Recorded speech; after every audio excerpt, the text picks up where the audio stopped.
People in town say he appeared in their dreams and told them their secrets. It began as a whisper, an old man waking in the gray hours with the name of a place on his lips, a woman folding the sheets around her like armor because she dreamt of something she'd sworn to forget. But the whispers hardened into stories when the details matched, not broad strokes or guesses, but exact things no one should have known. An old photograph tucked behind a floorboard, the color of a dress from 20 summers ago, the precise words of an apology never spoken aloud. The baker, who had risen before dawn for 30 years, swore the man sat at the back of the bakery watching him knead. The visitor didn't speak in riddles. He named the unsent letters stuffed in the drawer, a confession the baker had promised himself he'd never utter. When the baker woke, knees weak from the weight of what he had heard, he opened the drawer and found the envelope he'd sworn to destroy. He walked into the square and told his wife everything. The next morning, the town smelled of yeast and secrets, and two old friends didn't speak for a week. A nurse, who had carried a child's face in her mind for years, an infant lost in a winter of mistakes, said the man stood at the foot of the hospital bed and said the child's name softly, as if tucking it back into the world. She woke with tears on her pillow and a calm she had not felt since the funeral. She went to the attic that day and found, under a loose floorboard, the tiny knitted cap she'd hidden away. She had not known why she'd kept it. That discovery changed the way she walked through crowded wards afterwards, lighter somehow, as if a small pebble had been lifted from her chest. A schoolteacher, who had convinced himself faith and firmness were the same thing, dreamt the man standing in front of his empty classroom reciting the names of students he had dismissed too quickly. One by one, the names landed in his ears like stones. He woke hollowed and ashamed. In the weeks that followed, he found himself staying after class to sit with the quieter kids, to ask the questions he had never considered. The man's visit was not always punishment. For some, it was the beginning of repair. Not all encounters brought relief. A carpenter, who had kept one secret tucked beneath the floorboards of his own life, found himself dreaming of the man telling him, in a voice without judgment, how he had lied at a moment when the truth could have saved someone else. He woke and could not stop the images, faces that might have been different if he had chosen otherwise. He began to drink alone in the evenings, fingers trembling over a newspaper crossword, searching for a blank to press his guilt into. A young mother said she dreamed he walked into her kitchen and looked at the space where the crib had once stood. He told her, softly, that what she had buried in the garden years ago was not as gone as she thought. When she went to the yard at dawn, she found, half rotten beneath the lilac, a time capsule of things she'd hidden away, a locket, a folded scrap of a poem, a note that read, "For later." She wrapped them back into her hands and cried for the years she had spent convincing herself she had moved on. There was a man who had been proud once, who built his life on a reputation of toughness. In his dream, the visitor described an afternoon he had pushed a boy so hard in the schoolyard that the boy never tried to play football again. The proud man woke and the memory shredded him.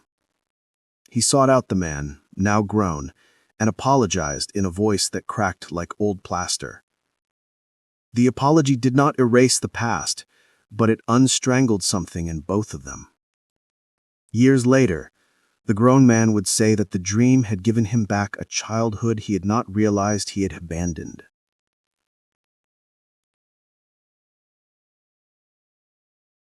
Children saw him too. A 12-year-old girl dreamed he leaned close and told her, in a tone meant to be gentle, that it was okay to want more than what the town expected of her. She woke with a small map of possibility in her pockets, a courage that made her. Another child, though, woke whispering of fear, a dream in which the man told him his father would never return, and the boy's worry became a storm that ragged at the family for seasons after. A pastor confessed his own encounter in a trembling voice before the congregation. The man had named the two parishioners the pastor had turned away years before, and the next morning, two of them stood at the church door, asking to be heard. The pastor opened the church, and in doing so, opened something in himself. He spent the following months visiting houses he had once crossed the street to avoid. For him, the man was not an accuser, but a prompt toward compassion. Not all returned with forgiveness. A woman whose husband had an unsaid debt woke with the man's voice telling her the number and the name and the river where he had first gambled it away. She left with nothing but a plastic bag and a small town's worth of gossip. The marriage folded quickly after the truth escaped sleep and sank into breakfast.